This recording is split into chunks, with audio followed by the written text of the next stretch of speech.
I started a podcast. It's called The Middle Ground. Everyone asks me, oh, what's the mission of your podcast? I don't really have one. I just love talking to my friends and do really cool stuff.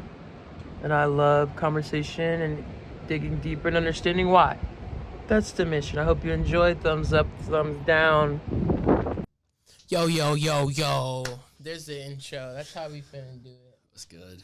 I got my max aerobic heart rate sticker to remind me to not run too fast. Hey, but back with another one. I told y'all last time that I didn't have a name for the podcast, but it's actually gonna be The Middle Ground. I'll explain it more. Before then, man, this one's special to me because there are only a few people, which I've already told Riley, who I can truly say have changed my life, and Riley's one of them.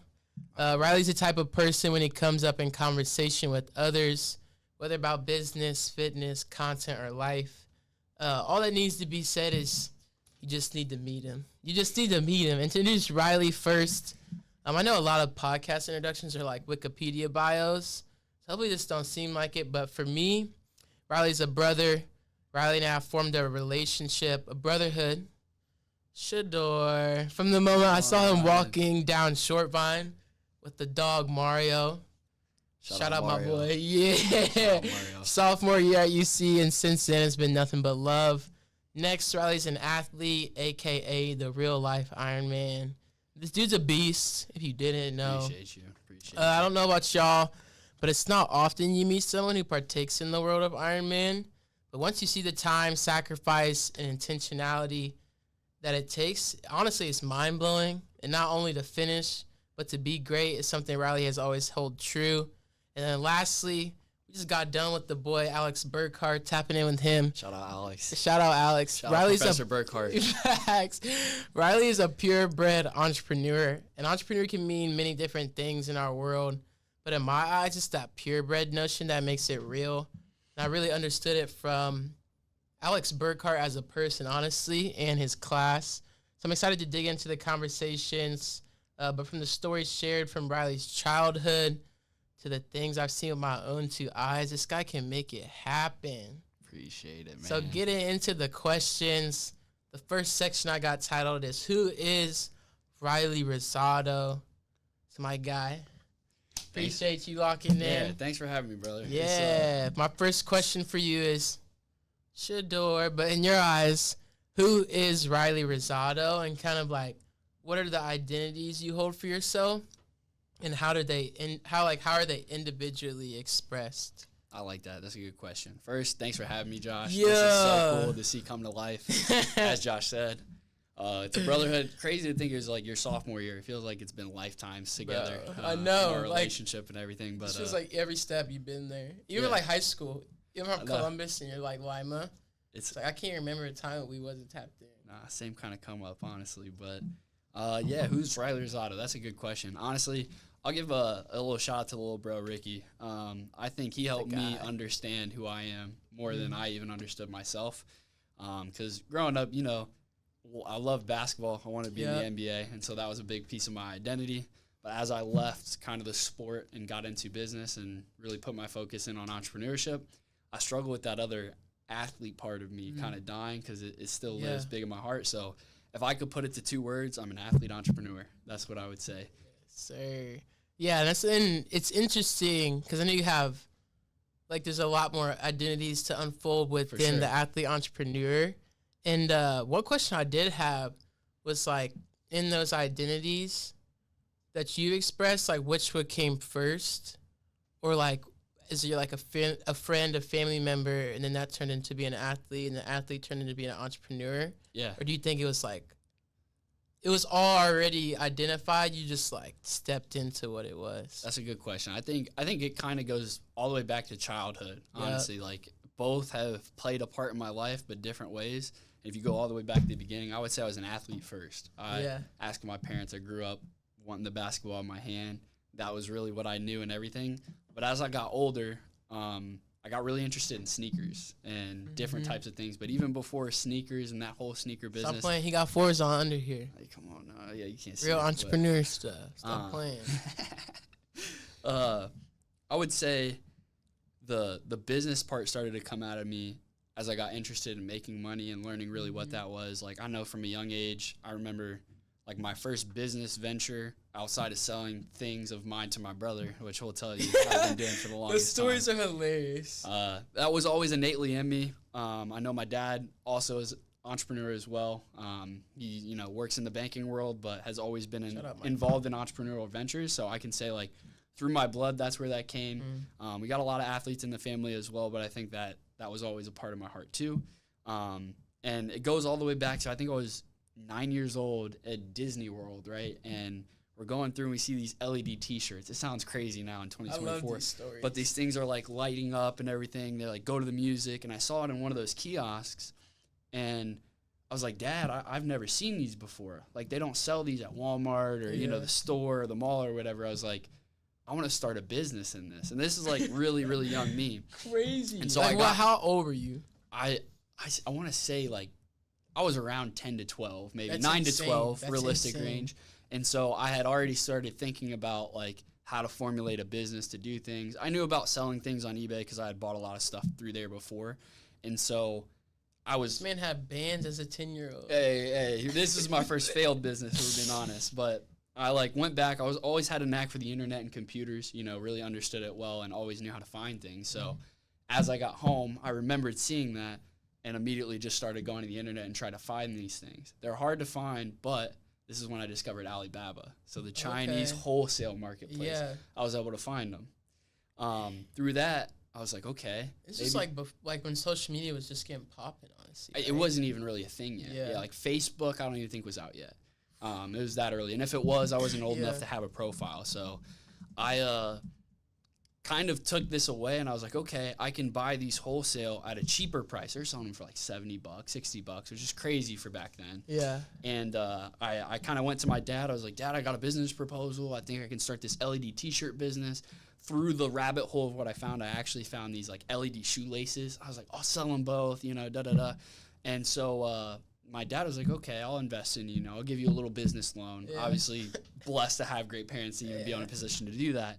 And so I end up ordering a wholesale bunch of them, taking the pictures. We got them from China. They come. There's like Monster Energy, like things that you definitely shouldn't be selling online or whatever. But, I took pictures of them, cropping my head, and posted them on eBay, and nothing sold.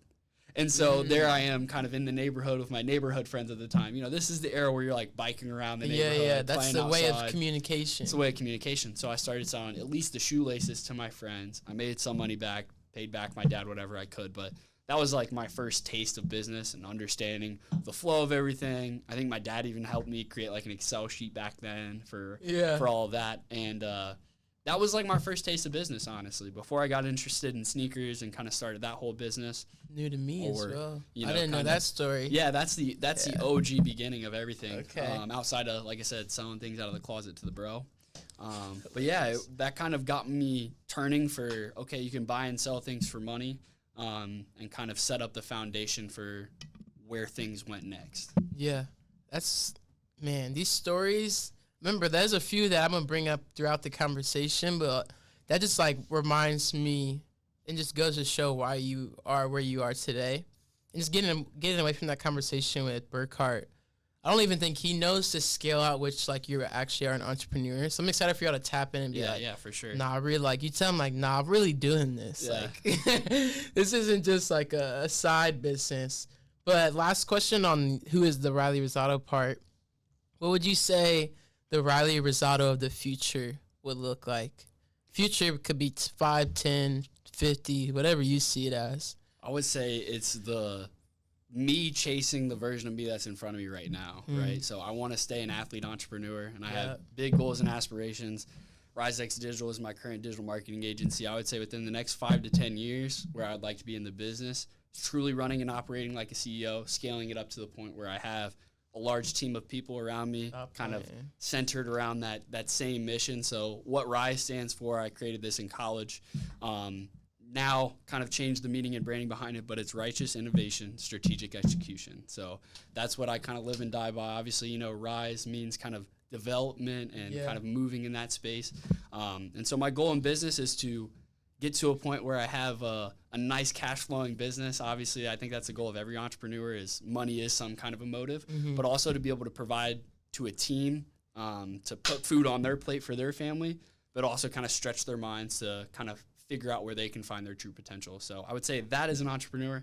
And as an athlete, I have huge aspirations. I'm going to 70.3 Worlds this year. And so at some point within this 5 to 10 year span, I want to compete in Ironman, the World Championship, the full in Kona. Okay. And I would love, big time. I would love to get a pro license, even if it's just for a year. I know I'm never going to compete with the guys who have been doing this all their life, but if I could at least win one of these races, get a pro license for a season or even a year, I think that's a big aspiration of mine. I've always wanted to be a professional athlete. I was an NBA player at one point, and I think now, today, I'm kind of on that striking end of elite amateur, if you will, an age grouper. And it's just a matter of Coach T. Foley getting me across the ring here. So shout out, Coach. Yeah, shout out Trevor Foley and the coaching squad there. Yeah, I think it's super interesting, like athlete entrepreneur, because in your mind, or from what I've seen as well, like your athletic attributes are a business, but you're also an entrepreneur who is running a business. And that's something we'll dig into. But that was one of the questions that I almost like basically skipped over in the identity part. Was like, how do these, because I think you answered the question already, but how do these different identities feed one another and take away from one another, which I think we'll continually dig in and understand throughout the podcast. For sure. But it's super interesting how, like, using a business-centric brain through having, like, the always optimization mindset of an athlete, like, it's hand in hand. For sure. Like, you're just doing different things at different times. So the next section I had was titled Lifestyle, because honestly, this dude does so much that I couldn't even, like, bucket them into, like, fitness and friends and family and, like, business. It's just like, this is the lifestyle. And one thing that's always stuck with me is when we're trying to build the middle ground overall community concept portion. Shout out Braylon and Phillip. I asked Riley, because he was over when we were on Zoom. I was like, when you hear lifestyle, what do you think about? And he was just like, freedom. And it was just like a mind-blowing answer. I remember saying that now, but yeah. It was a mind-blowing answer. It was just like, I mean, yeah, that's the life. Like, you can do it freedom's not do whatever you want, but like basically if you can do whatever you want, like that's the lifestyle. For sure. And it made so much sense. But the first aspect of the lifestyle portion I have is family. Big piece. And one thing that's crazy is like your grandmother. And the more and more I've learned through like recent encounters and conversations with Ricky, and I was scrolling through your Instagram, and it was on a post that you said your grandmother brought this family so close and taught me so many important life lessons. It's not even really a question, but like, how does your grandmother's impact on your life follow you with each step? I even seen like one of your early businesses was Rosado 444 Market. You already know. So like I know like there's a lot to the backstory, and you share like whatever you want because I know it's like personal. But I think like me, when I thought about questions, I was like, I feel like I have to start with this. Yeah, no, I love that. I love that. I would to kind of. I won't get too deep, because if you know me personally, you know the real story behind it and what it means. But for those who don't know, 444 is the number of the angels, so obviously that's a tie to my grandma, and there's a real story behind that and why it means so much to me, especially with her, because she not only loved her angels, but she loved, and that's where I want to say that's really what I got from her. You're going to love this. I think the biggest thing I took away from my grandma is agape. Yeah. I know you know that from last Sunday. Yeah, so literally. Unconditional love, that's what she brought to my family. It's just some crazy level of love that you can't describe unless you have it in your life. That intangible. And I think that through that and receiving that growing up and almost it being part of my programming, I just grew up with a really big heart and kind of want to love others to the same degree that my family loves me. So it's been the cornerstone of everything that I try to bring to this world, because at the end of the day, if I can't offer anything, at the very end of it, I can at least love others and love thy neighbor like you should. So fire. And I think it even goes to show when you're talking about the company you want to build, it's like you're building it like for yourself, but you're building it for other people to give them opportunity to grow their abilities. For sure. And like all that we do is love. I guess you have it's a two-way street. Like you can love or you don't love. Yep. But it's like through business, and what I'm continuing learning is everything you do is serving the Lord and like is love. You just have to be, it's more like, is it subconscious or is it conscious? And I think the more it is conscious, the better you do at it. But all we do, like, love is subconscious. And I think, Very well said, yeah. From like what your grandmother in your life, just like, she instilled that subconscious love. Like, no matter what Riley's doing, you're going to feel the love. So that's fire. The next person's Ricky. Yeah. So shout out Ricky, man. Hope you haven't had fun love in Cancun. You, bro. Yeah, we you're love in Cancun you, right now, man. But who is Ricky Rosado? And like he's of course your brother, but like in your opinion, and what does y'all's relationship mean to you when you think about it? Man, I could go on and on and really, really go deep on this, but my little brother is. Now, I don't look at him as my little brother, even though I still call him that. It's like level-eyed now. Hearing that. But, yeah, I feel like over the years our relationship has grown to the point where we really push each other to fulfill each other's potential. And I feel like the older we've gotten, the more mature we've gotten, we found a way to extract that out of each other to the point where he knows what I'm capable of through and through. I know what he's capable of through and through. And it's a really special relationship because through love and through intentionality, we help each other try to fulfill those dreams. And I think that relationship is a big piece of who I am today. I tell him this often, and I wonder if your brother Nate could relate to this, but as an older brother, you have this almost, at least for me, I have this like moral obligation to be ahead. Yeah. Like, I always want to be able to lead him so that way he doesn't make the same mistakes I made. Yeah. He knows the right path. He doesn't have to have the same really struggles, but I always feel like the ultimate fire under my is knowing that my brother's catching up. But that's the way I want it to be, because at the end of the day, that's a big brother. If I'm not growing, likely he has no reason to grow. Yeah. And so maybe he would. He's Ricky. I know he would go do his thing, but it's something that I've at least put in my head that is the ultimate thing that allows me to move forward. Dang. That was fire. And I mean, even being like a little brother, it's like you're constantly chasing your bigger brother. And if your bigger brother didn't have that mindset of like, oh, he can't catch up to me, there'd be nothing to chase. Yeah. Yeah. And it's a protection thing too, right? Yeah. Like, I've had obviously, like, personal life experiences that, have affected me in many ways where I'm like, hey, take this blueprint and don't let this happen to you. Yeah. Trust the right people, go with your gut, all these different things so he can at least be set up for success in his life. And honestly, while we're on Ricky, I got to shout out my sister too. I can't go without saying that. And I think Rachel. Shout out Rachel. Shout out Rachel. Rachel's one that's also special to heart, and without her realizing it too, her having that more structure and kind of innate drive within herself to go do the things that she dreams of, even though they may be different dreams than me and my brother. Mm-hmm. That's also been fuel for me to, at the end of the day, build myself up to the point where, I can make my older sister proud, and at the same time I can make my little brother proud, because that's what it's for. And going back to even what you said at the beginning, I think that ultimate goal, it's like I look at my last name, Rosado, and it's like my goal is really to just strive to that next level, move that torch a little bit, and bring my family with me. Legacy. Awesome. And then the last question on Ricky, I added this. I only had one, but I added this in when I was thinking about earlier. How does the way Ricky carries himself creatively inspire you and has like inspired you in the past? That's deep. Yeah. I think because he's one of the most like creatively innate people I've ever met. And like I sent him something. I have to look at our text messages. Yeah. But he said, I sent him this. I was like, dude, this literally, I heard it in a podcast. But it said, I'm addicted to creating. It's like a legal drug. I was the first person that came to mind was like Ricky.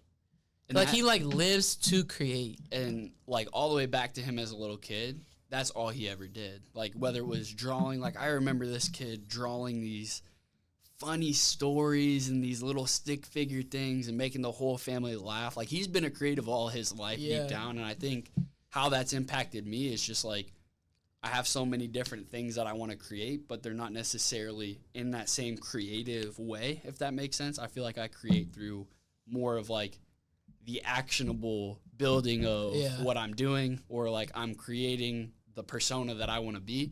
But when it comes down to like capturing that.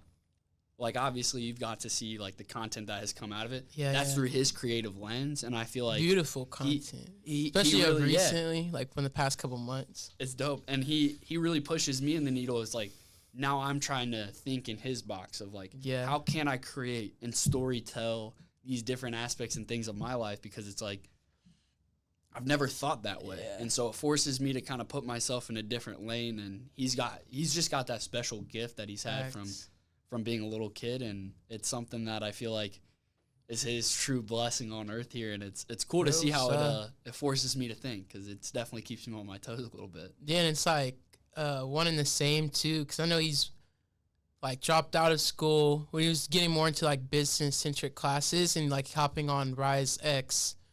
So it's Rise X Media, like Rise X Media projects, and understanding like digital marketing and all the different jargon and performance metrics that come along with that. So it's just cool to see. That's that brotherhood. It's like you can't be explained, but it's understood. 100%. You know, as a brother, too. Oh, Any brothers out there understand the bond. Shout out Nate. Yeah. Shout out, man. He's been moving on Strava. I know. He was at an 8:30-minute pace. His Barbie was like a 1:45. Hey, Nathan. I was like, yo, this dude might beat me. I'm coaching your brother. You will not beat Josh. I'm sorry, but until I coach you, we can't let it happen. Hey, you gonna be chasing me. I heard that during the thing. But all right, family members keeping it going. We got the boy Mario. Oh man. For the only question I have for Mario, if y'all don't know Mario, sucks for you. Goated Boston Terrier. Yeah, the best. Goated dog. Honestly. Shout out Marty as well. What has been the biggest lesson learned for caring for and loving Mario? And we'll put Mario on the screen. He'll be with us right here. Hey, I think the biggest, because you got him as a little kid. He was a COVID pup. Yeah. So I think it taught me, I would say, two things. First, responsibility for another. Right. Like obviously, I have no kids. Not in a place where I'll be there for years. But it kind of taught me that first glimpse of what that'll be like, and being able to care for something beyond you, right? Can't just go leave the house and do whatever I want. I got a dog, you know what I mean? So it creates that extra consideration that I would have ever had before. And then secondly, it's like that unconditional love a dog brings, especially when it's your own. It makes he don't care about nothing. He just cares about he just cares about you and you being happy. And I think seeing that and kind of having that in my life every day, it just brings that extra positive energy that, you know, allows me to keep carrying it over on my worst days. So shout out to Pup, man. Anybody who's got a dog gets it. Man, one of a kind too. Remember, because I lived with Riley and Charlotte. Yeah, he loved Josh. When I had my internship, and that dog just like, he's not even like, because some dogs are so energetic. It's like, bro, get away from me. Like, you're getting a little annoying. I need a break. Like, Mario never got to that point. We would just, like, run in and be like, what's up? Like, Then he would leave you alone, though. But at the same time, he would never leave you alone. Yeah, yep. He's like, it's that perfect medium, but he's still, like, always crazy. Oh, man. That just brings me back to Charlotte when we lived together. Yeah. That was, like, one of the coolest experiences, obviously. That was so forged fun. A lot of our relationship. Yeah. But I just remember it's like, Josh home or not, Mario would find his way into Josh's bed and lay on his pillow every day. Bro. Like, Josh would come in and, where's Mario? Waiting for you on your pillow. Just messing your bed up, making his bed or whatever. He just made himself at home. He never cared. And then, so your parents, I mean, of course you wouldn't be here without your parents. But, I mean, your parents were so amazing. And it was in that time during Charlotte when I really got to, like, get to know them. Very special. And I'd even felt like a Rosado, like when your parents would be around. Even like my mom loves your parents, my dad loves your parents. Love your parents too, man. Yeah. Come from great people. Yeah, like that's the biggest thing. Like coming from two just like, I mean, like loving mothers and fathers. But the first one is your mom's half marathon she just finished. Hey, and the way you explained how that made you feel when we talked about it was crazy. It just like made me feel the love as well. So could you just explain like what that meant to you, seeing your mom, like really put her foot forward and finish it? For sure. Yeah. First, shout out to mom for the Hilton Head Half Marathon. That was an unreal feat to watch her go do. I think I get a lot of that athlete competitiveness. She'll tell you it comes from her, and I would largely agree to that. Dad may not agree, but I definitely do. She's got that spirit in her, and to me, it was one of the coolest things because I got to watch her train for this whole thing and build up. She had this whole half marathon on her back. I'll go back to the whole story of how she even got signed up because I think it's cool. Yeah. She had been, watching me race these triathlons. She had watched me play basketball all my life and these different things. And she never really had this thing for herself. But she'd always said, I want to do a half marathon. Flying pig kind of came up and moved around. She's kind of dealt with some injury things, not allowing her to train. And then there was the monkey bar half marathon that she swore she was going to do, and then they kept canceling it. Okay. So that still hasn't happened to this day. And so Mother's Day was coming up. Me and Ricky didn't have a gift. And you know what? We were just like, this probably isn't the gift she wants, but we're going to sign Mom up for the half marathon because that's what she wants. She's been saying it. We signed her up. And I didn't even know this. Yeah. So that's the reason she ended up doing that one. Hilton Head's a special place in our heart. It's where we grew up vacationing, so we figured it would be a really good place to go make that happen. And she was kind of like dragging the feet a little bit on it at first, but then, slowly but surely she gets into the training plan, and I'm watching her develop as an athlete again, like. Hey, I was watching on Strava too, Miss. Yeah, she was on Strava doing 10-mile runs, bucks, 3-hour workouts, like mileage and speed aside, like you're pushing your body for 2 or 3 hours in a workout. It's going to do some damage to you. You're going to feel it. And I think just seeing her feelings of, I don't know, like this is really hard, and then finally doing those hard workouts and put the pieces together, it was really cool. And then, man, getting to see her finish and go through that finish line. I've never seen my mom so confident and happy in her life. Crazy, and I think it's just such a special moment to me as a son because she gets to watch her kids go chase their dreams and do all these really cool accomplishments or different things. And she finally had this thing for herself. Mm-hmm. And like I said, just that feeling that goes through my heart watching her cross that finish line and seeing that big smile on her face and knowing the confidence I think it brought back to her. It's special, and she's bit by the bug. She's talking about a marathon now, so we'll see what will come of that. But I think that was a very special moment as a son that not many get to experience. So definitely that story grateful for is just like makes you feel good. Very last one on family, because I mean we could talk about this. I was gonna say, likewise, man. I want to ask you so many questions. Yeah, I feel too, a part of the building of Rise X and just like overall.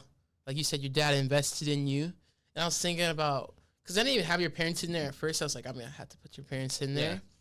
Yeah. And what the first word that came to mind, I was thinking about, what's the Riley's and his dad's relationship like? Because, I ain't seen much, but I've heard a lot. It was like your dad's like your partner. Yeah. Like in business, but also your partner in life. For sure. So what would you say, just like that, like how my perspective, like your dad being a partner, what does that mean to you? If you need to take that. No, we're good. We're good. It always is ringing. My dad's played a huge role in my development, not only as a man, but a businessman as well. Yeah. Like I said, he's an entrepreneur at heart. So every time I've had ideas and things, it's always the first person I'm going to bounce them off of. And I just think that he also gave me the ability to dream. Right? Like, he never let any of my dreams as a kid die, where most dads would tell you what's realistic and what's going to happen. And I think that, like, if I could single-handedly, point to the value of our relationship, it's that. He allowed me to let this childlike dream, still at 24 today, be dreaming of, 8-9-figure businesses and things of that nature. And it goes back to, even as a kid, I wanted to go to the NBA, so he invested in me there. We'll get into this when we get into some of the things where athleticism kind of molded the entrepreneurship, but he invested in this thing, and we'll go deep on it later, but Point Guard College, which instilled a lot of the values for work that allowed me to kind of understand what's required in this world to get anything. And so I think not only just the values and the ideals to be an entrepreneur in the right way, but ultimately giving me the space to build my dream life and not telling me what's not possible. I single-handedly think if my dad changes any of that and I go back and he doesn't believe something or he pushes me in a certain way anywhere else, I would not be where I am today, period. Man, it reminds me of the Yeezus documentary, Kanye's mom telling him, you're the best. And mom too. Mom always believed in it. Yeah, but it's and dad even has more of that dynamic than mom because I think from where they come from, it's different too, but planting the seed, even in high school, I wanted a 350Z so bad. Yeah. so bad. And my dad allowed that to happen through a lot of different things, for me working really hard, but he allowed me to see that dream through. And it just kind of proved the reality of, like, you think something through and you visualize it long enough and you put in the actions for it, it'll come to fruition. So yeah, perfect segue into the next section, fitness. And I even learned something earlier when we were talking to Alex Burkhart, was that when you were talking to his cousin, was it Burkhart's cousin or like his friend who did Ironman? Yeah, Chris, his friend Chris, yep. So when you're talking to Chris, you're like, tell him the kid who never thought he would finish a full Ironman qualified for Worlds. Yeah. So the first question, I was like, I got to talk about Ironman first. Like, we'll get into basketball and stuff, but like, walk me through your first Ironman experience. And it's like a lot of sub questions, but it's like, when was your first interaction with like the Ironman concept? Yeah. What were your thoughts when you signed up? What was preparation like? I was looking through the pictures, like Jake was there, Nate was there, like Mario was there. What did it mean to have such a large support system? What did it feel like to cross the finish line? How do you approach the different legs of it? So it's like there was a lot, I'll remind you. Yeah. Just kind of like when you hear like, dang, I did do that, my first full. I'll go in from the beginning of how the concept even came to, and you just keep poking and prodding me along the way. So shout out to my Uncle Ronnie right now. Uncle Ron, I would not be doing triathlon if it wasn't for you. So I appreciate you even introducing me into this whole thing. And so this goes all the way back to 2021, Thanksgiving. We were sitting there. At the time, I had heard of an Ironman, but I didn't really know what it consisted of, right? And he's sitting there about to sign up for one. And his first one, or like? His first one, yeah. He's done some 70.3s. He has done plenty of marathons, so he comes from the endurance background.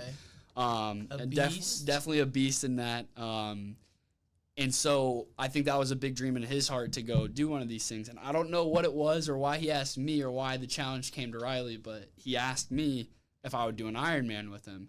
And I asked him a question, well, what is an Ironman? Yeah. And when he said 2.4 mile swim, 112-mile bike, and then a marathon, my mind... Nutty, bro. My mind went a couple different places. First, I was like, well, I've always wanted to do a marathon, right? Yeah. And I immediately said yes because I'm always up for a challenge. And I've always wanted to tick the athlete, which was kind of a loss of direction at the time post-basketball. And so I was like, you know what? I've always wanted to do a marathon. Why not I'll do it with you? Knowing damn well I didn't know how to swim or really bike or even run. I had never ran past 3 or 4 miles at the time. And so what I kept saying in my head, though, is if he can do it, I can do it. Yeah. And so that's just the kind of mantra that I went in with it. And once you get to the actual start line of these races, you look around and people of all ages, shapes, and sizes you wouldn't believe they're crossing the finish line. And you realize they can do it, I can too. Hear that, man. Believe in yourself. Yeah, I truly believe anybody can do it. I mean, it's most of it's your mind more than anything, and training you to kind of keep going over the barrier of I want to quit, but I don't. Yeah. And so to kind of kick it from that, I think that first season we signed up for Ironman Wisconsin, which is one of the toughest courses, little did we know at the time. And I didn't train for that course at all. But when I started training, what do? You Google, right? Yeah. I immediately went to Google and tried to find free training plans, all kinds of things. I found Training Peaks, which is a software I still use today. And I got on a training plan. I just started pecking away, doing the runs, doing the swims it told me to do, doing the bikes. And I'll tell you that starting swimming was obviously the hardest part. Still my struggle today. I ain't going to say I hate swimming. I love swimming. I'm changing the narrative. Mm-hmm. But day over day, week over week, I started to kind of do longer distance. I did my first 5-mile run, my first 6-mile run. So that little carrot is right in front of me every workout, and it's motivating, to find yourself building endurance. So you're like things. A sophomore in college? I'm a sophomore in college, and so I actually got injured through that. So the first year, this is COVID happens, right? So I'm training, it builds up, and around that April timeframe happens. This is a September race. It gets canceled.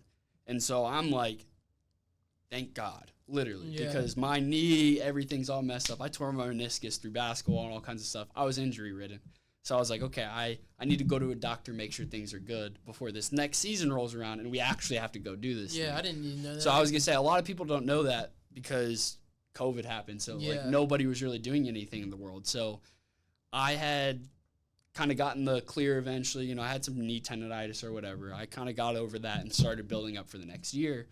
And it just really started to crack on me. Like, this is a long race. Like, the weekend started to build. I started going from 2-hour bike ride. And this is me, like, trying to keep up with my uncle, who I could not keep up with for the life of me. Like, when I first got my bike. Yeah, when I first got, like, my bike and everything to get into it, I bought a road bike because, you know, I was, like, just starting. I didn't know what I was doing. And, I, like, really struggled to even ride 14, 15 miles an hour and keeping his draft. Like, it was not an easy beginning. It was very humbling, to say the least. Swimming, I at least swam for, like, a year or two growing up, so I had the foundation, but it was hard. You know, that first... Unnatural. Yeah, unnatural. Like, we ain't supposed to be in the water. No, we're really not. And so the first, like, 2 or 3 swims, I'll go swim 25 or 50, which is just down or down back, and I'm gassed, like...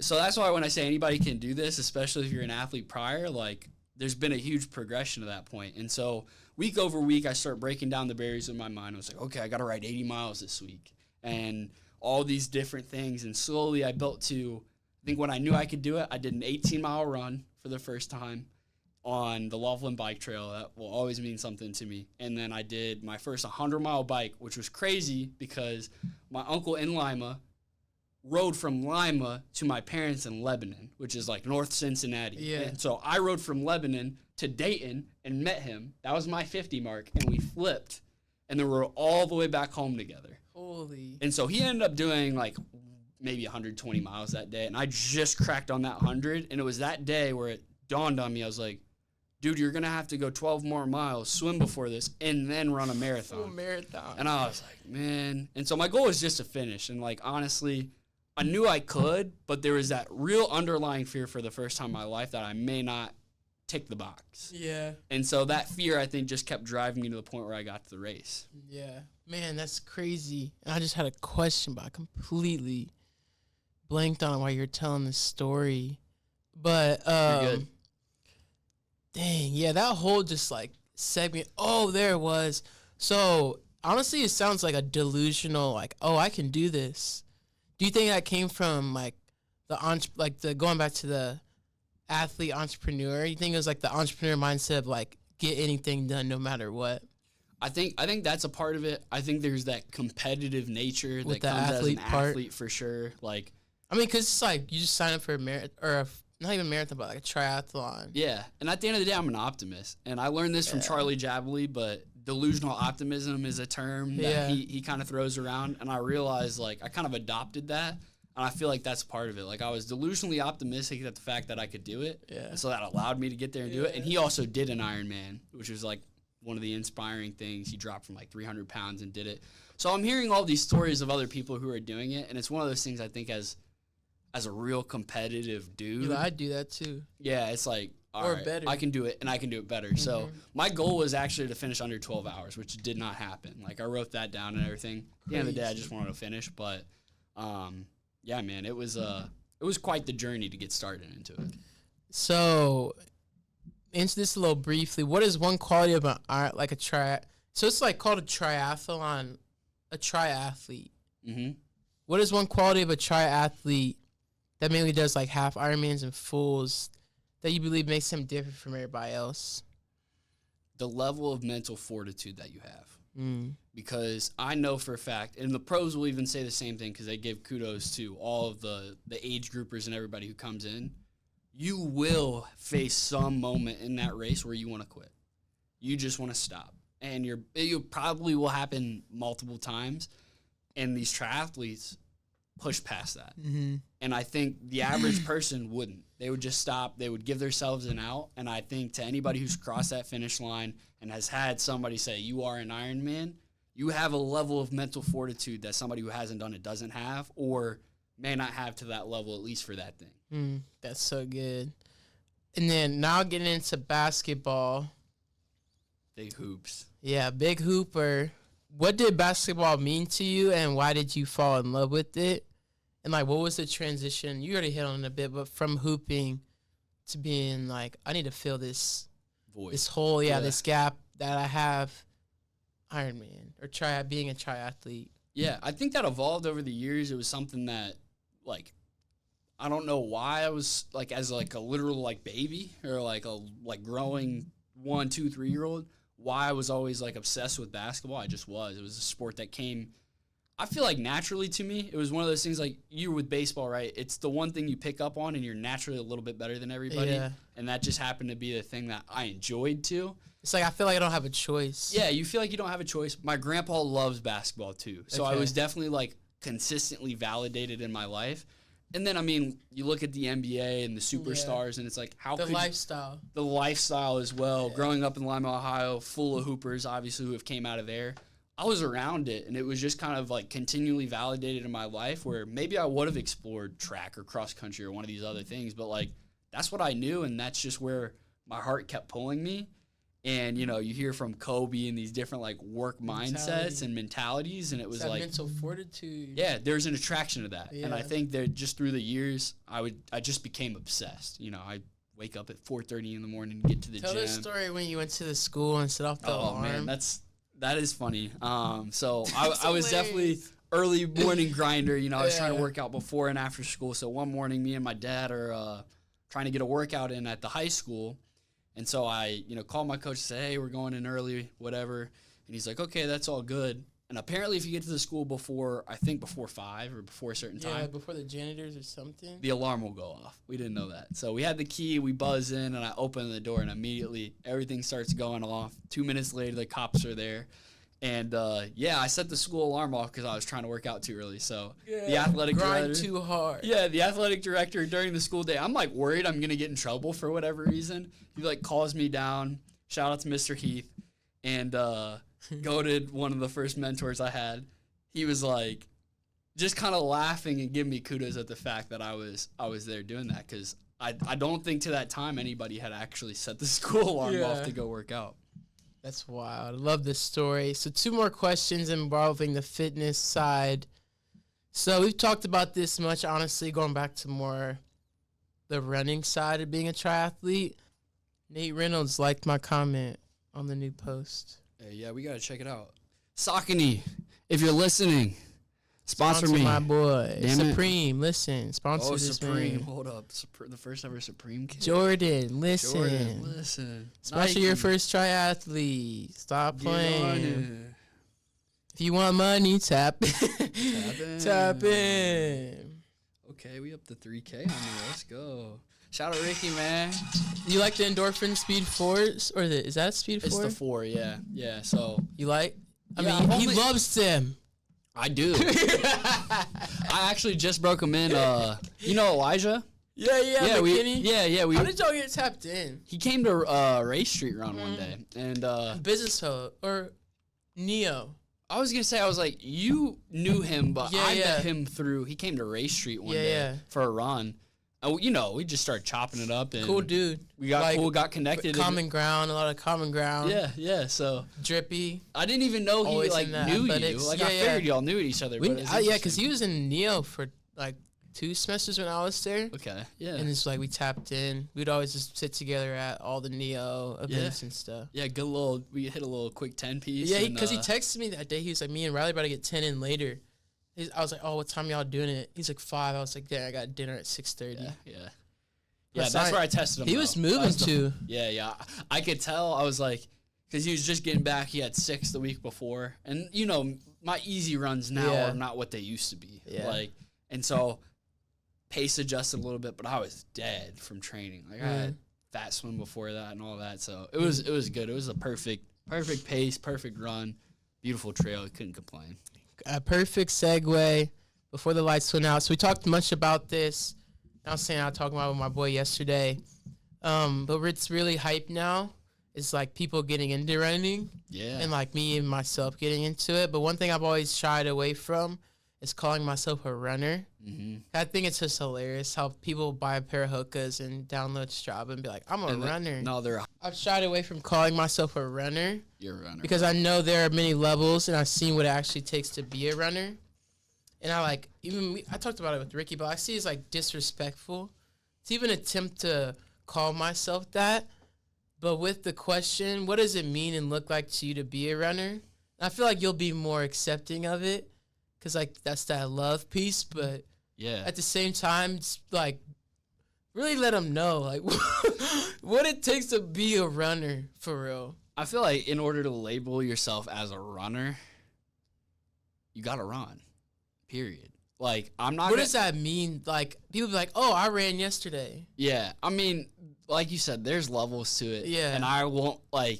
Okay, well, Riley's being nice to y'all. I am. There's a difference between. Okay. I could probably speak to this more in Ironman than I could anything else. That. Because it's like. I want them to know, though. People will say they're an Ironman athlete, right? Yeah. It's like, okay, but have you done a full Ironman? Yeah. Nate, I ain't trying to diss, but until you do that full, you don't have the Ironman badge. Because I went and I earned it. Yeah. Right? Like, it would be similar to saying, I'm a marathoner, but you've only done a half marathon. Yeah. That, I feel like, those titles. Like, runner's very those titles and labels, I feel like, are more definite and I feel more strongly about. Okay. But as a runner, it's like, if you're out running even once a week or once every other week, you can say you're a runner. I ain't gonna say that. But know that when you say that, if you're talking to a real runner, they're gonna sniff you out. No, like, this dude, I was at City Gospel serving, and we were talking about just like the space of running. And I was like, oh yeah, I've done a few marathons. This dude just like look at, he's older, like 50s, and I guess he was like a sub-3er, like 250. And he kind of like, gave me that jab. Hey, I'll never forget you, bro. I don't know your name. I love this. But he told me I'd never do sub-3. And when I do sub-3, I'm going to stomp on your head. Besides, Boston Marathon coming soon. Hey, Shador. No, it really is, though. It was like, if you do like, oh, yeah, I've done this.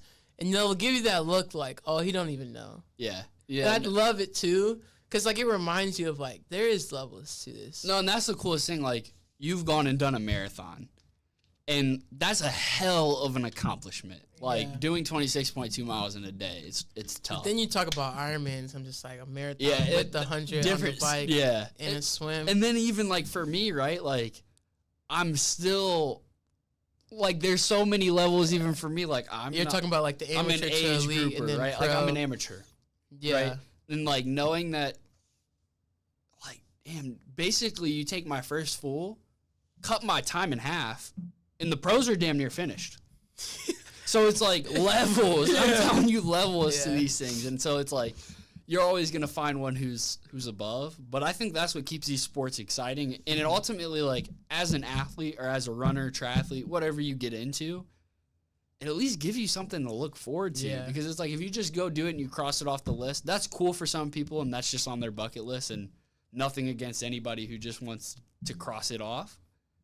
But know that there's always more. Mm-hmm. And if you have the potential to at least do one, you got the potential to get a little bit better. Yeah. That's my mindset, at least. We talked about that when we went to the Element. Mm-hmm. Riley's my marathon coach for training for the Pig. Sir. Today's March 6th. Pig's on May 5th. Mark my words. Got some work to do. Got a lot of work to do. I will do 3:30 sub 8-minute pace. Man, future Josh. I don't know if you're going to do it or not. But it's like you said, it's like gives me something to look forward to and like challenge myself week over week. But last fitness question, it's like, give me your first initial thought that comes to mind, or like a lesson learned from each race. Was like the first in the Madison, Wisconsin full. Like, what is first thing that comes to mind? First lesson there is you can do it. 70.3 Texas. Funniest lesson.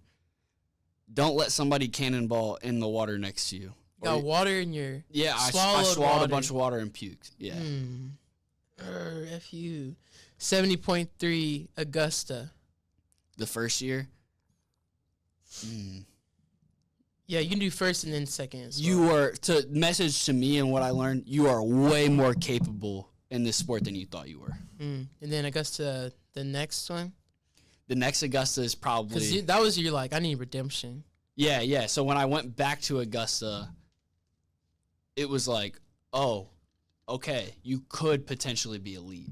So it was like, for me, my lesson each time was like, there's a lot of micro things I learned, nutrition, you know, but like for the general viewer, it was like every race showed me that like I didn't believe I had that much potential there, but then when I did it and I proved to myself that I could do XYZ time, all of a sudden it kind of brought it into fruition. I was like, okay, I can do these things. Yeah. Like, and for anybody out there, like, we're talking about Ironmans and marathons, like, it's heavy, it's big.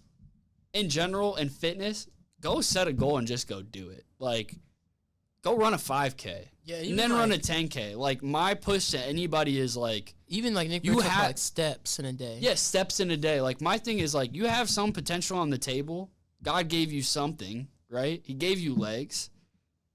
Whatever it comes to your heart and your mind, believe it. You can do it. Like, whether that's something super big, it doesn't have to be, or if it's a 5K and, like, a fast one. Or, like you said, steps in a day or a weight goal or whatever. It's like, just go set the goal and do it. Like, for everybody out there, quit talking about it. Yeah, just do it. 70.3 Ohio. Ooh. Is that your qualifying? No, second year. Augusta. Okay, so last season it was Ohio and then Augusta. Ohio was a really rough race. I got punched down low. Yeah. And goggles knocked off. I had the worst swim I've ever swam, I think, for a 70.3, even worse than Texas. And so I think for me, it was learning that, especially in triathlon with so many variables, not every day is going to be your day. You could get a flat tire. Like, that's really common.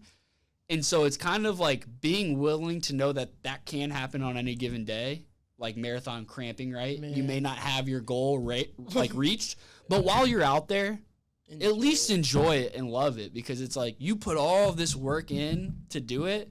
You might as well at least enjoy the test that you're there for. Hilton Head 5K that you just did. Oh, yeah, that's a good one. Honestly, fire.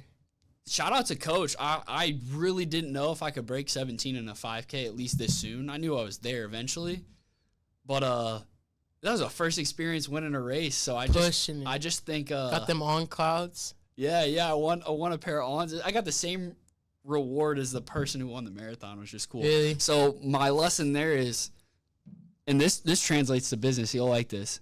16 minutes of work can get you the same result as almost 3 hours. Shout out AI. Shout out AI.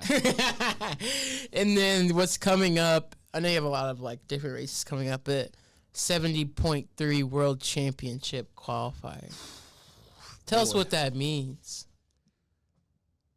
To you, and like technically what that means. So I'll start with what it technically means. So in Augusta, I qualify for 70.3 Worlds. Basically, they hand out, I think it's like one slot for my age group. I got really lucky because I placed, I don't even know, 4th or 5th in that race. I podiumed in general. The 3 or 4 guys who were ahead of me at that race all had already qualified. So the slot went directly to me. So I was the first one to take it. That is the only reason I got it. I'm not sitting here saying I won a race or anything. So I got really lucky in getting a slot. But that basically puts me against all of those other age groupers at all of those other races who got that one slot. So if I could say anything, it makes me an elite age grouper at that. And it gives me the chance to compete against the best triathletes in my age group in the world, not just in the States, not just who could show up in Augusta or wherever, but in the world, because we qualified to do it. So it's definitely a different level of something, and that's ultimately why I decided to get a coach and like really just hunker down and get to it. And yeah, I mean, what does it mean to me? It means a hell of a lot, because I think, like I said, my goal earlier is eventually just to have a pro card, to say I'm a professional athlete. And I think this is like that first step to that I never thought I would have this soon. So did you know while you were running? No. My goal there was basically to PR. Like I had broken 5 the year prior. It was like 4:57 or something like that. My goal was literally just to go out and PR. And I wanted to break 4:45. And I think I ran it or finished in 4:37, 4:39. So my goal was to PR, and as soon as I heard I PR'd, I was geeked. I had no idea I would end up qualifying or anything of that nature. And so, yeah, it just kind of was one of those things. It's that proof back to me that it's like, hey, you can be here too. Yeah. So the next section I had was business operations and entrepreneurship. And I was looking at your LinkedIn before we got started. and just seeing your LinkedIn bio is purely entrepreneur, like it made me happy and like brought me joy because I know like how much you've mentioned it and how much work you put in. But I have them sectioned out as like a chronological order. Yeah. But the first one is just I titled it Curiosity as a Youngin', and we talked about it a little bit. But the sneaker reselling piece and even like the Disney shirts that you mentioned. So is it Koiki Kicks? Koki Kicks. Yeah. Koki Kicks. That's a Puerto Rican term. It's like a little frog in Puerto Rico that they only have there. It's like something you hear at night. Yeah. Kind of like we have like cicadas and stuff here that make that weird noise. They have little kokis that go sound like Koki. Yeah. So that's why I named it that. So on LinkedIn, you said a sneaker reselling business online using the platforms eBay, Kixify, and social media to promote and sell inventory. It started in April 2013. So you're 14 years old? Yeah. Man, wow. Okay, so you've told me a few stories of just like when you were young, and you mentioned it even then. So was it like the shirts, and you just like kept finding opportunities to sell, and then you got into sneakers? Yeah, so... And you can use that to just get into like, when you're like, oh, Koki, like, let's do this. Yeah, so... This is kind of a funny story because I think you really know how my sneaker reselling journey started. Yeah, I don't know if you want to tell them like I'll tell them. I don't care. Thing. Yeah, it's kind of. But remember, funny. you told me, I'm like, wait, are you are you serious? Yeah, so I learned about Alibaba, which is just like the Chinese wholesale website. Now AliExpress is more like popular for drop shippers and stuff. But at the time, Alibaba was really it. AliExpress wasn't even around, and so after my failed LED T-shirt lace business, I found Jordans on there, like Concords and everything, and I was like, yo, $50-$60 for these, and mind you, like genuinely, I'm telling you, I did not know that they were fake shoes at the time. I didn't know the difference, and so I was like, Dad, I got another business opportunity, blah blah blah. Like, please let me at least put an order. So I ordered like 3 pairs of 11s. A couple pairs of 10s, and some 3s. And I mind you, it's a good investment. Yeah. But it was probably only like a couple $100 because the shoes were so cheap. They came in, and to be honest, I didn't know the difference. I was like, yeah, they're legit. Like, let's do it. Flipped them on eBay. And so I was able to, within like a week and a half, sell all of the sneakers on there. Mind you, like, I'm getting positive reviews. So, like, I really didn't know. Like, I thought, if anything, there may be B grade. Like, I kind of read about that a little bit. But I'm, like, a 13-year-old kid. I don't really know the replica, fake space. Like, I didn't know it was authentic or whatever. StockX doesn't have their verified. No, they're not out yet. None of that's even here yet. It's really just eBay and Kixify. Yeah. And so I don't even know if I've ever been on Kixify. No, it's a dead platform, really. Yeah. But I ended up selling that whole first round of inventory, every single one. I paid my dad back, and I had enough profit to cash in a couple $100 to keep in the pocket, and then reorder another bulk order. So I really came up on it. A smart. He paid himself first, and then put the money back into the business. I paid Pops back, so I paid my loan off. I paid my debt off. I cashed in a little bit, and then I had enough to order a lot more inventory. And so that second round, same thing, boom, all gone. And then there was like one negative review through that kind of raised a flag to me. Some dude was like, oh, these are fake or whatever. And I was like, oh, like, I should look into this. And I started realizing at the time, like, maybe I'm not getting the right thing. But then I kept like messaging the sellers, and I was like, what's up with this? Blah, blah, blah. You know, like they're saying they're fake, and they're like, they're B grades. Like they're coming from Nike. They're just B grades. That's what they told me. Yeah. Like I probably have receipts from like these messages with them, all broken English. But so I was like, okay, ordered that next batch. So on my third round, I had sold like 80% of that inventory, and there was another review that was like, oh, these are fake. So I was like, okay. And like I really did eventually do my research, go down the rabbit hole. And I sold one more pair, and then eBay shut me down. And so somebody reported my account, and then I quickly learned, like, oh, okay, it's actually counterfeit.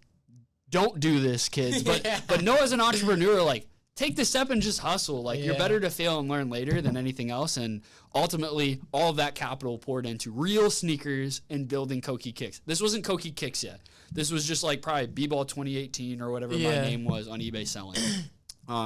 So then I started buying real sneakers, learning how to get into the drops, and doing the whole thing that's kind of the game today, but this is like pre-bot era. Man, that's a fun, because I forgot pieces of the story. Yeah. Especially the Alibaba piece. Yeah, yep. But like looking back, or is there like a one moment? Was that like the first moment when you're on Alibaba? I was like, dang, I can like do this when you're selling those kicks. I think it was when I paid my dad back and I had money left over and all that. I was like, you can really do a business by yourself. Like, I was truly convinced that I would have been like the Ben Kicks of my age. Like, I really thought that would be it. I just didn't know that what I was doing wasn't right. But hey, I had no bad intentions, like by any means. That's why it ended up becoming an authentic sneaker business. You got a real pair after that. Yeah, but hey, but they were real. That's what they told me. Whatever you think, it's true. So lessons learned. So like, what interested you in e-commerce? Like in eBay, was it like that delusional optimism of like, I can do this? Or was it just like what is it called? The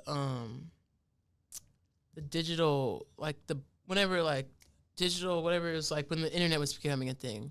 Like the .com bubble. It was kind of a boom of eBay at the time. Like, eBay was the primary seller. Like, it was the e-commerce platform for everything. New, used, and not. Like, and so I think eBay was Amazon. It was. And that's why I was like, I was buying stuff off of it for myself, like jerseys and whatever. And so I think it was just one of those things. It was the natural thing I understood. I knew how to take pictures and upload them, and kind of do that on the old computers. You mentioned being digitally savvy and tech savvy. Yeah. Like, I was always the kid on the computer jailbreaking an iPhone or iPod, probably back then, iPod Touch or something like that, or back in the iTunes day before you had Apple Music. Things that people didn't want to do. Yeah. But also, you had that balance of being able to monetize it or build a brand off of it, even if you didn't know you were doing that. In the weirdest way, Like, I didn't realize really what I was doing back then, but it also is a lot of the foundational skills of like knowing how computers work and the internet and everything operates for how I even ended up in digital marketing, really. Yeah. Sweet. Then moving into high school, how did you develop as an entrepreneur in high school through your sales experience with like Primerica? And you mentioned to me a mentor in that space who got you into the sales world. Maybe if I'm missing some stuff in high school as well. No, I can touch on a lot of that real quick. So, sneaker business was still really relevant. I remember literally bringing sneakers to school and selling. Like, at this point, I'm selling both online and in person. So the trunk of the Nissan 350Z. I didn't even drive yet. So I was this is like Riley getting dropped off to school, and I just brought the box of sneakers there and like got cash or traded. Like I was in that scene. And yeah, so that was still relevant. And then as I got older, Lamar Pugsley, who was my basketball trainer at the time, was also a mentor to me in some of the things in business. And as I turned 18, he had the business opportunity for Primerica for me to come in. And really, like, what I saw was an opportunity to get, first, a financial education, second, an opportunity to get professionally licensed in life insurance and other financial series tests, and grow and develop as an entrepreneur in a space that you at least had a community of people to go to. And so I was all in. I like kind of committed right away when I was 18. I ended up getting life insurance license, like taking the classes, getting it done, getting to the kitchen table with, people in my warm market and people in my dad's warm market where I was sitting down. Partner aspect of your dad. Yeah. He's in insurance, isn't he? My dad's in banking, commercial lending. Yeah. And so naturally there's a lot of easy to get to kitchen table appointments is what they're called, which is basically just not a pitch necessarily, but you're trying to have a sales conversation early. And so I remember my first couple of times doing it by myself, I was terrified. Mm-hmm. But at the end of the day, that's why I can sell. It was ripping off the Band-Aid of a fear of somebody saying no or somebody judging me for what I was doing. And I kind of learned through repetition of that. And it spiraled through, I was actually in that until freshman, sophomore year of college trying to get financially licensed. And I ended up just kind of introduced to e-commerce in between this phase. So as I was with Primerica, I was also valeting, at the country club. And while I was sitting there, I was still trying to figure out how to make money online. Because at the end of the day, I'm an internet kid. Like, I even say it to this day, I'm an internet money kid. Like internet money, the producer, money. you know what I'm saying? It's like, that's what we grew up in and what we know. Like even you're in it. Like you're an internet money kid too. And that's kind of the new generation, the new gold rush, if you will. And so I always knew that that's really where I wanted to end. And so I learned about drop shipping while I was valeting, which is, I think, kind of in there. That's Rosado 444 market. Okay. So that started. I mean, you just answered my, yeah. Yeah. So I was going to say I can kind of transition because they go in unison. And so I tried to run a drop shipping store for a while. This is like pre what it is today. Like you really had to go source supply and figure things out. But basically in between that, the only way you sell anything is through Facebook ads. And so that was the dawn of like me running and wasting a bunch of money on Facebook and Instagram to try to promote my products, which weren't selling. And then I realized it's not the product. TikTok, y'all. Yeah. Oh yeah. Like pre-reels, pre any of this stuff. Really putting in the grunt work. This is pre-meta. This is just Instagram and Facebook, if you really think about it. And so, like you weren't scared of sweat equity or no. I was sitting the grunt work of like figuring things out people don't want to figure out. Yeah, and I was literally sitting there as a valet. If a car came up, I was off my phone. I was doing my thing. But while a car was not pulled up, I was sitting on my phone in the game. You know, I was trying to figure out Facebook ads. Quickly realized I sucked at Facebook ads. I didn't know what I was doing, but it taught me. I was like, I need to learn digital marketing. Like, this is really like, if I don't figure this out, I can't ever be good at drop shipping. And so that was literally like the dawn of me realizing the value of digital marketing and also like me having, I feel like, a innate desire to learn in it. And I remember picking up a book on Facebook advertising in 2017 and like reading it over and over and over again to like figure out what's cost per click, what's click-through rate, and all these different things like way back then that mean a lot to me now. But I was really green on this subject back then, so it's just kind of funny to see how it all transformed into what it is. It's wild, because even when we were at Red Ventures, and like how you got me tapped into Red Ventures and like the interview preparation, and we'd come home from work, and I'm like, bro, there's so many acronyms that I'm learning. It always felt innate to you, where like you understood it, but now it's like, oh, he's been reading and learning the funnel, and like really building a foundation of understanding what all of this is, what it means, how it's applied, and just goes to show, like, put the work in, it'll pay dividends. Numbers. So moving into college, numbers. Shout out Larry, man. I'm trying to meet you when I'm in San Francisco, man. Hey. Okay. Right. So into college, this is what like Rise X Leads become a thing. Yep. And your LinkedIn says helps local businesses by delivering curated solutions to enhance their digital experience. I'll just stop there. So how did you balance academia and consulting and fitness, but more of like the academia and consulting entrepreneurship? I think it goes back to the major I chose. Like you were an entrepreneurship major as well. Shout out UC Entrepreneurship. Best major there is. Best major there is. If you can apply yourself. If you can apply yourself, for sure. So I think, honestly, I had the opportunity through a lot of classes where the project was like create a business or create a mock business of some kind. And instead of like, for some of them, they wanted you to do like group stuff and different things. I would always just ask my professor, I was like, hey, I understand digital marketing. I would like to just help local businesses or like somebody in the area, like try to prospect and like build a client base of an agency. And oftentimes they just let me run with it. So I was able to actually spend some of like my school time trying to practice the agency. Using that tuition money. Yeah. You took a lot of it. No, hey. Yeah. That's why we're using this podcast room. Yeah, get that kickback. Get that kickback. Come on now. And so I think through that, like I had a lot of opportunities there to just kind of get the wheel turning. You keep talking. I'm gonna check this. No, you're good. Use class time to kind of leverage what I had, the tools and resources I had to go get clients. So I really didn't do too much when I started in college. It was actually before Rise X Leads. It was Rosado Marketing Consulting, or like something very blanketed. And I just made that for the class and then eventually rebranded with Rise, because that's kind of something that meant something to me. Rise X, meaning like... perfect. Wait, so talk about how Rise came about. Yeah. Because I think it just goes to show, like, you want it more than the regular student, athlete, business owner, person. Yeah, I think it all came to like me really thinking about the brand I wanted to develop with my agency and with what I was doing in digital marketing.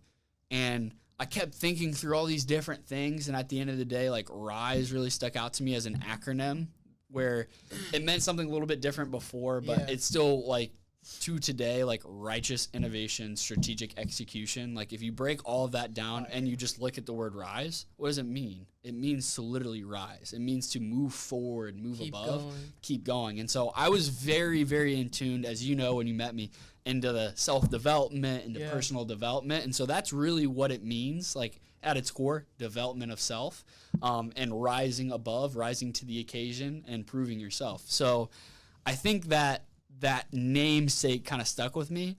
And for those who are curious on like the X and why that's even there, I love the idea of collaboration. And like you have like Nike X Supreme, right? Okay, like all these things. And to me, I was just like, okay, I want it to be Rise X whatever. And it was actually Rise X Media before Leads because I was helping on a lot of other things. Like there were startups that I helped that were just kind of like one-off, two-off projects even for them. And so it was Rise X Media because I was doing more media. And I think I also took a little bit away from Vayner Media, right? And so like there were definitely some influences along the way until it became what it is today. And then I also eventually through that kind of found that I was really optimizing businesses for leads or customers at the end of the day. So it just kind of naturally made sense to rebrand it under that and kind of run at it. And back in college, I was just like trying to create the best brand that I could for myself, and it made sense to me. And obviously, I've gone back and made it the most applicable as to what it is today. But yeah, that's kind of the. I mean, how are you sourcing clients? It was really in college because you have like convenience stores and then I did all kinds startup of businesses, really weird, scrappy ways. Like actually, Team Ticker, one of my current startup clients that I have. This is a really cool story, and maybe it's something, a nugget that a young entrepreneur that's could take away. That's like most of the questions I'm trying to ask. I feel like there's a lot of people who'd be like, "Oh, I want to do this." So I found them through Handshake. Really? Yeah. They were a startup. They had this idea that they wanted to bring to market. And it was funny. Their job description was marketing ninja. And I was like, that's me. Yeah. And so I was like, you know what? I'm going to approach them as an agency, not an intern. They wanted an intern from UC because they're two UC guys who founded and started this company. And so I was like, you know what? One, that's my way of sticking out, even if I were to just help them an intern or whatever. Yeah. But two, I was like, I could make them a client. And so when I approached them, it was very much in the vein of like, I'm the agency, I want to help you on that basis. And I think that stuck out to them a lot. They saw kind of the entrepreneurial spirit, and they believed in me because they're entrepreneurs themselves. And so, yeah, if you're a kid out there looking for opportunities and you're also like have these tools to, as a college student, for Handshake, you have all these companies like right in front of you. You have Indeed, you have LinkedIn Jobs, and you're crazy to think that they wouldn't even hire you on like a contract basis outside of like hiring you as an intern or whatever. Like you can completely build your business that way because at the end of the day, a business just needs help. No matter what it looks like. No matter whatever the label is. Yeah, and obviously some are going to want full-time players, so this won't work for every scenario, but at least in your local market, like that's the easiest way. And I would say second to that, it was going through and finding businesses who didn't have a website in their Google listing, or if they did have a site or social media, candidly, as younger kids who understand social media, you know if it sucks or not, period. And so I would approach the ones that basically weren't optimized for success, and you know, I would the nice way of saying you suck. Yeah. I would cold email, do an audit, or do something, provide a little bit of value, and tell them how I can kind of help them. And that was a lot of the approach I took. Hey, he's giving game. Y'all better be listening. Turn them headphones up. Stop playing. All right, keep going. I labeled this one. Actually, we're gonna ease into it. But what was your? Yeah, so you did the Red Ventures. What was this like? Your first experience going in, and you did the internship with RB Puerto Rico. Yeah, which is still like another full circle moment being Puerto Rican, but during COVID. Yeah. So you did it all online. Just speak over like graduating and then going into that. Yeah. So, I think as a young entrepreneur, I realized, especially in the digital marketing space, I had a little bit of imposter syndrome. It's like, how is somebody, me, with not much authority or proof thereof from clients that I even had, going to build and scale a business? And so I immediately realized, and also I did have a little bit of a push of like, you should get an internship. You should at least try it. And so I was kind of looking for internships, and the Puerto Rico listing stuck out to me with Red Ventures, and that's the reason I applied. I didn't apply like crazy. I was really just very selective because I was only going to do something I wanted to. Yeah. And so their being job selective. That's another thing. I don't want to butt on right, but like, no, go ahead. For internships, I mean, you can be willy-nilly and shoot. I've met people that I've applied to 115. Like, finding things that really stick out to you that you know would fulfill you or apply to the skills you have. That's a great point. That you would enjoy as a person. I think that hits it home targeted. For me. Yeah, because be targeted. Have targeted marketing. Yeah. You gotta like understand too. Like when you're reaching out to these companies, they know if you actually want to like work there for the name, to put it on your resume, or if you're genuinely interested in learning. Mm-hmm. Like recruiters, give them some credit. Like they're good at sniffing that process out, and it's very clear to them. You can fake it if you want or whatever, but at the end of the day, like who's that benefiting? It's not benefiting them because you're not ever going to come back and be an employee there, and it's not benefiting you because you actually don't want to do it. You just want to put whatever on your resume, right? Like, and at the end of the day, you really should look into what you're going to get out of it and apply yourself to that, because it's going to be very obvious, and you'll be surprised how successful you are because you will put that little bit of extra effort into that resume and that cover letter and the approach and messaging 10 people and also leverage your network. If somebody from your school is there, like you'll do the right things to get it if you really want it. You'll put the work. Yeah, and so I would say that's a great tip there. And that Red Ventures Puerto Rico listing stuck out to me because I saw digital marketing, I saw data analytics, which I was very green on. I didn't really understand. And I saw an opportunity to work with fellow Puerto Ricans in a really cool, unique way. And I thought, this is pre-COVID, so I thought I would be able to go there and everything like that. And I was really looking forward to it. A whole new experience. And so their interview process was definitely something I wasn't used to. As you know, it is pretty rigorous. You go through a number of interviews, phone call screenings, and then you basically get, I call it almost a super day. Right? Like 100%. It's like a 5 or 6 hour interview day where they're really going and proofing their thing, which I think they have a great vetting process. I'd never really met anybody in RV that didn't necessarily belong there, like through that process. Exactly. And so it wasn't even like a mold. It was just like, oh yeah, you're a gamer. Yeah, like you understand it and you're about it. And so I was really attracted to that. And once I landed the internship, I had a great summer. I really did. I learned a lot. I learned a lot more about affiliate marketing because that is like one of the core pieces of their business. And I really did not understand the power of the internet and money flow. So I worked with My Lumberyard, one of the Puerto Rican assets at the time. And this is basically an affiliate website for sleep products. So mattresses, pillows, things of that nature. And when I tell you, like, you would be surprised with how much cash can flow through that with the bounties they're able to acquire for these affiliate relationships. It's pretty crazy. And so it opened my eyes up to realizing I have a lot to learn if I'm going to go apply this to my own business. And I think the data piece, like you could really speak to this. Man.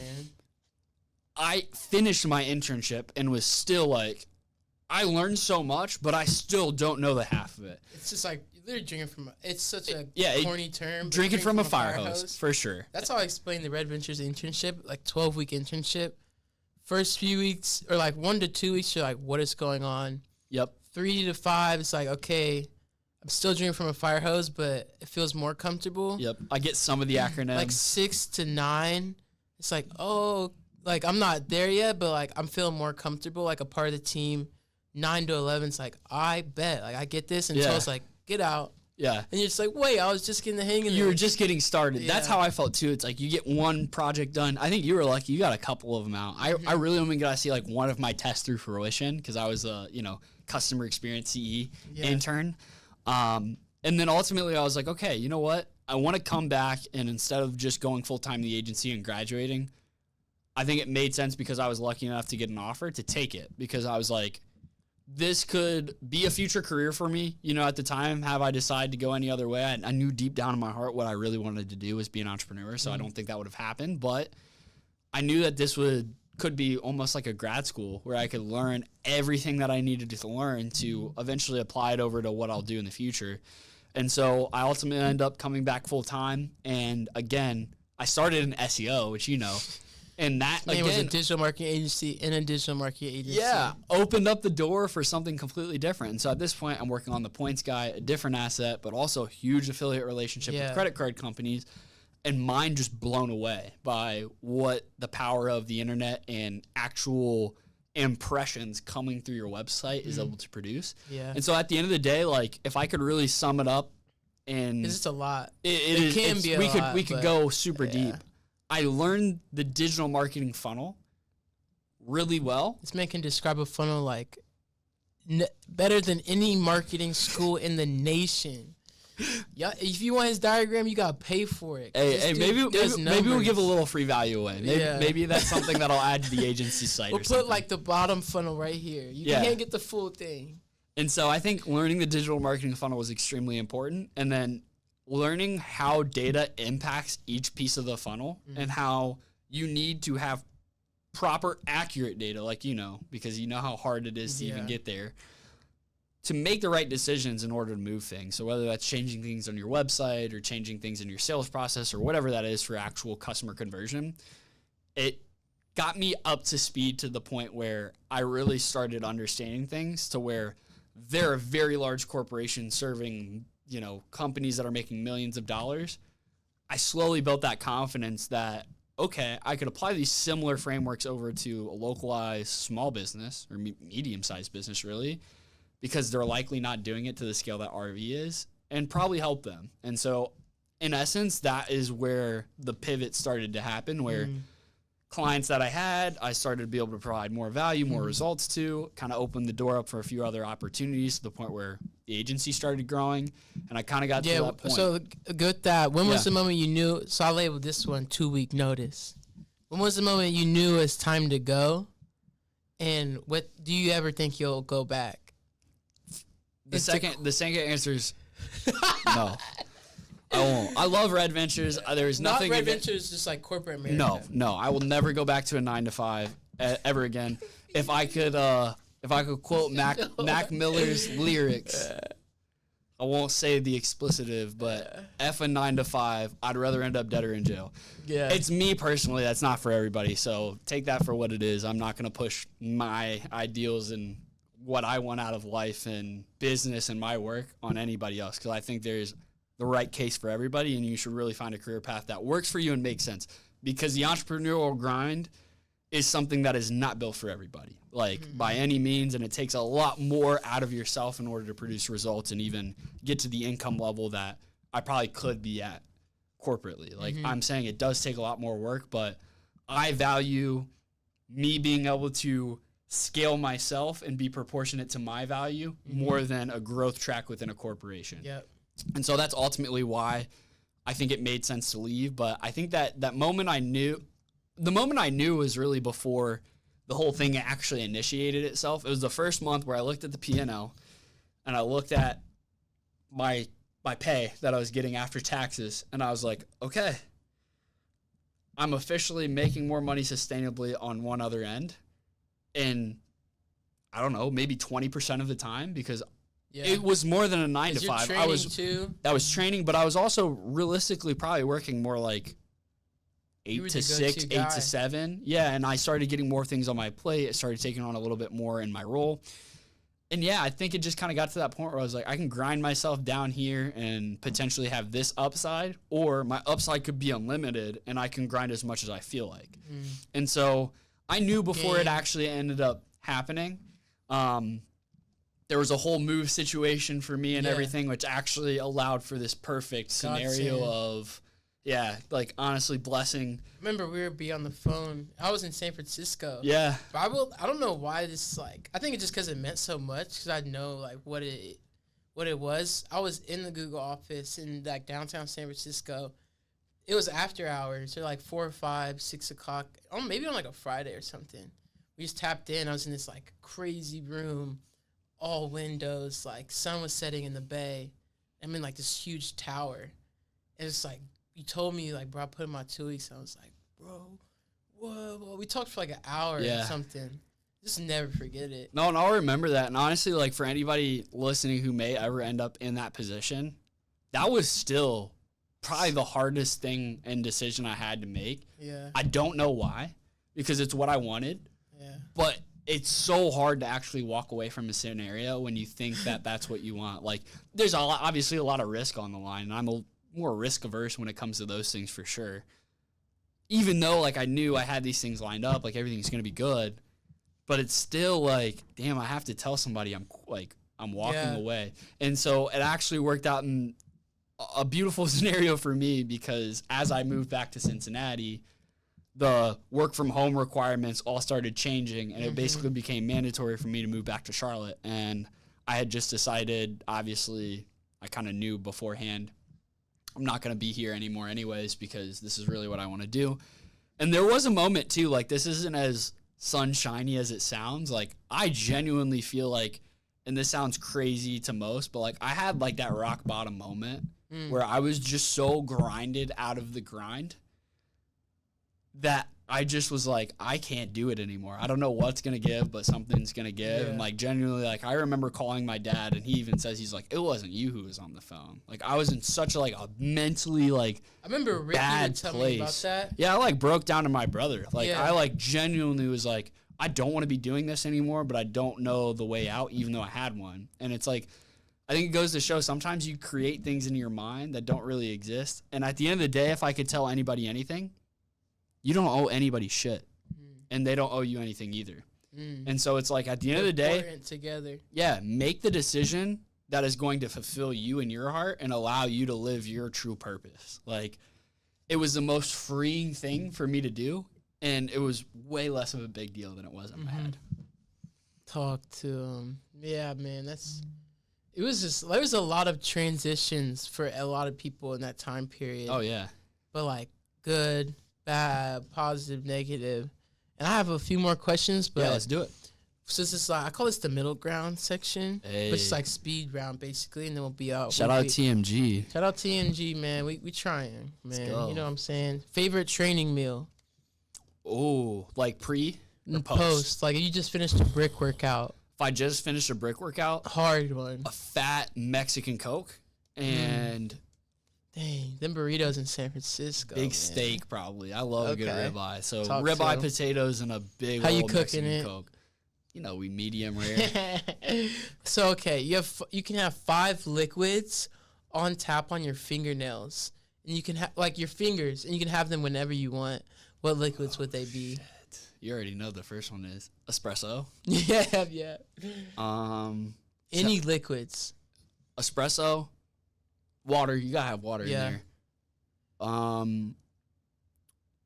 My current electrolyte of choice is Raw Nutrition. So sponsor him. Yeah, hey, we're getting there. Maybe one day. That's 3.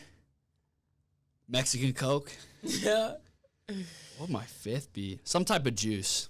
I'm gonna leave that up in the air, but some type of juice. Most important attribute of a friend. Loyalty. And same thing Mike said. Loyalty and genuine support. There's a clear difference. Yep. My homies who are with me when I'm winning and are with me when I'm down, I know who you are. Period. Do you feel you know your purpose? I feel like I didn't. I feel like I wouldn't know my purpose without my brother. But yes, I do. Shout out, Ricky. What do you want your legacy to be? I want my legacy to be. That's hard, honestly. Those are 2 questions that are like, it could take hours to talk about. Yeah. I want my legacy to be just me being remembered to the people that love me most and that I love most. I was like, legacy is just love. It's love, and at the end of the day, it's like, I think my ultimate desire is to be able to provide the people who mean the most to me the experiences and freedom in life that they wouldn't be able to do without me. Talk to him. What's your grail sneaker? He's a sneakerhead at heart. He might have all these training shoes. Defining moment pack 11s. So the Gratitude 11s came out, and they're not the same as those old ones. Or perfect timing. Or the Olympic 7s. Good shoe. You got some heat in that one, huh? Dream collaboration. So like anybody, and then if there's any like Cincinnati specific people, but I don't know if there would be. I got this.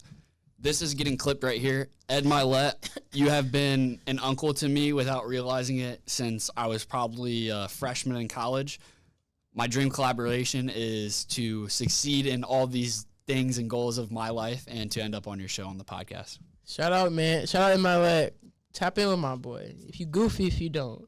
If you had to give flowers to yourself, what would they be? What would it be? Like something you would be like, dang, I did good. Or like, I'm good at that.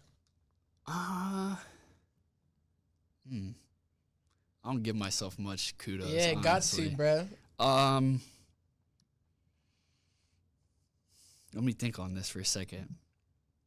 Embrace the silence.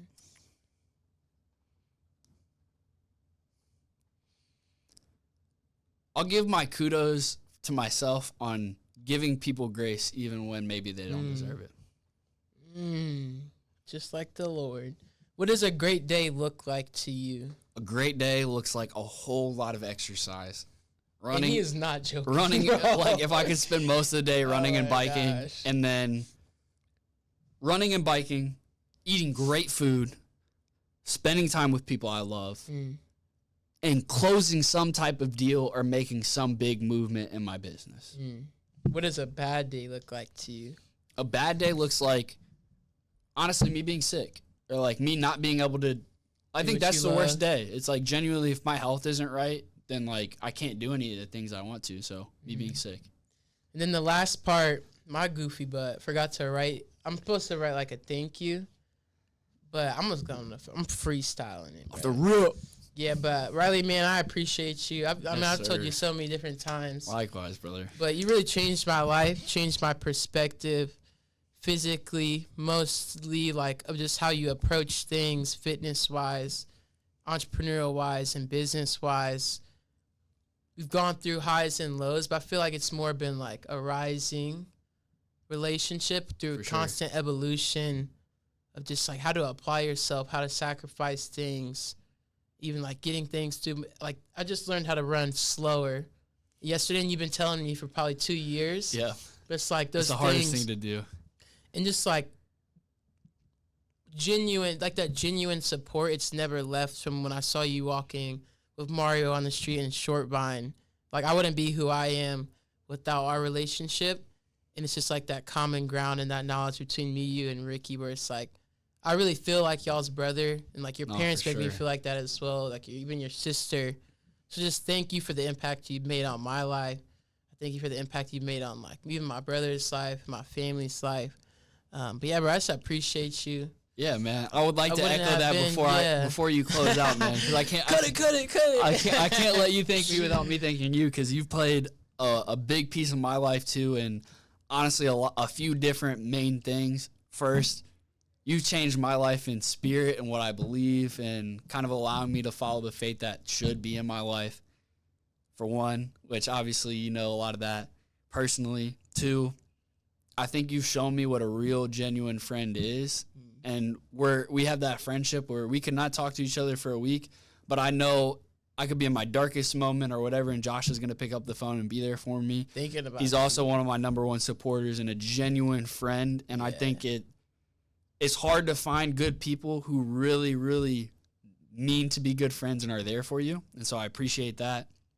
And I appreciate what you've been able to provide to me and my brother, because I do. I feel like we're brothers. Like in a different lifetime, we probably were. Yeah. And it's special. And likewise to your family as well. It's all love. And shout out to Nate, too. I want to get a brother podcast going next. That's what I wanted to close with. It's like we got to get the four of us on here, because I think that would be a wild bit of energy, man. And I appreciate you too. Like, I know I've done some things and getting you in the right places, but you've also introduced 100%. Me to people who have affected my life and business, and you know, it's wild. Like, I'm just continually running through the conversations. There's a lot of things. Yeah, like, I would have never been at Red Ventures. Would have never started. This dude got me into running. Ran my first marathons because of you. Would have never gotten to Google if I was never at Red Ventures. I wouldn't understand digital marketing the way I understand it. Common Collective, Common Correct, like all of these different things, and trips to memories and pictures. I love you, man. I appreciate you. Love you too, brother. And I hope y'all enjoyed, but even if you didn't, I did. Yeah. So I don't care. we had a good time. Yeah. So, love that. My God. Love you, Love man. it. That Love was you too, so bro. fun. Hey, that was great. Yeah, that was awesome. That was fire. I gotta find. We gotta get some clips out of that for sure to post. Definitely. Hold up, we're gonna get something for the gram too. Hour 40. Damn. Okay. Joe Rogan.